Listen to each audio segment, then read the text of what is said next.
甄嬛传》中，端妃作为甄嬛战队的一员，为甄嬛出了不少力，干了不少事儿。按理来说，他们应该是一路人，可为什么在甄嬛当上太后之后，她却选择避而不见，反而越走越远了呢？今天就让我们来带着大家分析这其中的细节，看看剧中埋下的伏笔。首先，甄嬛和端妃的关系本来就是靠利益维持的，就像是利聚而来，利尽而散。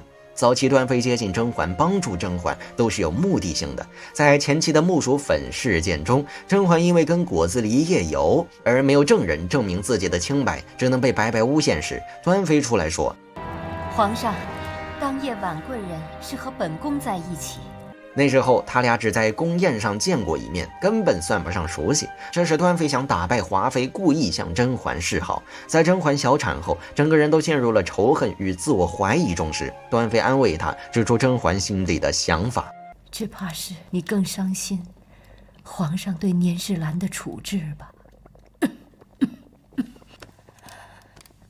他呀，是想效仿当年纯元皇后处置侧福晋的事。我还以为皇上会因为你处死他。”端妃的话更激起了甄嬛心中对华妃的恨意，让他们有共同的敌人，统一战线。端妃不慌不忙地跟甄嬛说：“我都病成这个样子了，我都不急，你急什么呀？自作孽不可活，咱们呀就这么等着。”而在甄嬛打败华妃后，端妃打的主意就是温宜公主。她知道甄嬛不会容下曹琴墨，毕竟一直在给华妃出点子的就是曹琴墨，所以她表现出对温宜公主的宠爱，暗示甄嬛说：“哎呀，我与这儿女份上无缘，只能心疼心疼别人的孩子。不过那个孩子当真是可爱极了。”甄嬛顺着她的话夸温宜公主：“是的确有她母亲的聪明相，只盼将来别学得他母亲那样刁滑就好。”当场端妃就反驳了他的话：“耳濡目染，只怕是不行的。”聪明如甄嬛立刻就懂了端妃话中的深意。若是能为她换一位母亲，好好教导便是了。甄嬛成功的给端妃抛了橄榄枝，以温宜公主笼络住她。就这样，端妃在跟甄嬛的联盟中，不仅打败了华妃，还有了个孩子做依靠。但是这都是发生在甄嬛得势时。当甄嬛失势以后，端妃全程都没有出来帮过忙，还是静妃在一旁从中周全，保住甄嬛父亲的性命，为甄嬛着想。如果婉嫔父亲命都保不住的话，那么婉嫔就是生了孩子，也是罪臣之女，她以后如何抬得起头来呢？好，那我这就去安排，让温太医先去救治甄大人。从这儿我们便能看出端妃的利己主义，她可以在甄嬛风光时联手除敌，也可以在甄嬛落难时明哲保身。当甄嬛再次回宫后，只有端妃没有出来迎接，还是甄嬛去的她的宫中。贵客来了，我有失远迎，真是失礼了。多年不见，端姐姐的气色见好了。此时的甄嬛是宫里最有权势的人，连皇后都要让她3分。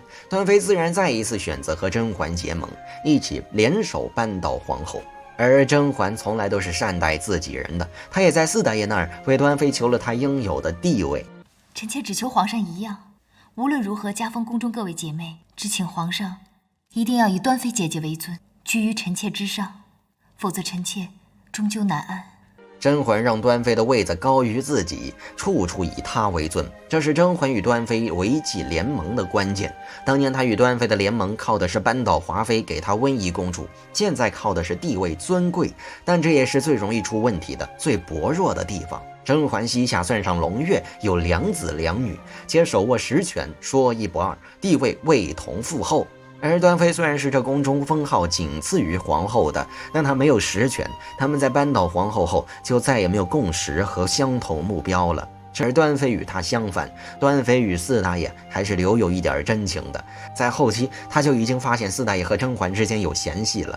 而在一天夜里，甄嬛突然被册封：熹贵妃听旨，奉天承运，皇帝诏曰：中宫失德，朕遥感6宫无主，故令熹贵妃暂领6宫之事，位同父后，钦此。紧接着又摔下了桐花台。王爷，娘娘，娘娘！就在这一刻，端妃突然明白了甄嬛的野心。甄嬛这一番话，相当于把四大爷的生死拿捏在手。皇后已倒，四大爷又病重，为同父侯的甄嬛说什么就是什么。不管是4阿哥还是6阿哥登基，她都会是最终赢家。端妃还要为自己、为敦仪公主做打算，她只能对甄嬛敬而远之，所以她才会选择在甄嬛成为太后时称病不见。皇贵太妃怎么没来？哎呀，端姐姐又病了。自从皇上龙御并天之后，她日夜伤心，现在已经卧床不起了。说到底，端妃最后还是在责怪甄嬛的。